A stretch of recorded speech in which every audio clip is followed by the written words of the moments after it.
Bora. Está a gravar? Quanta situação? Atual. Deus em dia. Dia 1. Dia 1, primeiro dia. São dias 16 hoje. Das Não, José pode ser Maria. dia 0, foi ontem. Ok, dia 0. Apanhámos um motorista que não Nunca tinha saí de Portugal. Oh meu Deus. Quantas horas é que demorámos a chegar cá? Muitas. Não Muito. 5, não 6, não 7, pai. Não 11. supostamente 9, mas 11. Éramos para chegar às 2 8, horas chegámos a mais. que horas? Ah, porque? Não sei. Porquê? Meia hora parados. Não sabia o caminho. Não sei. Tu és o cameraman, não pode ser. Exatamente, não se Eu portanto, faço as perguntas. depois, continuando. Dia 1, hoje. Estamos a tentar almoçar há bué de tempo. Mas não há comida. Para além de filas intermináveis, Não há porquês.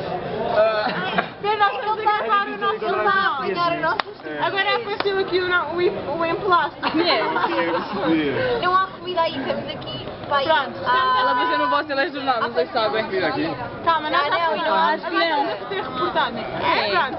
estamos aqui para ir há meia hora ou assim. E quando estamos a chegar à parte da frente da fila, acabam as bebidas e há tipo uma Candela. Portanto, isto aqui está muito complicado. Depois nós vamos entrar em direto outra vez com vocês para vos comunicar o que se passará À noite. Exato.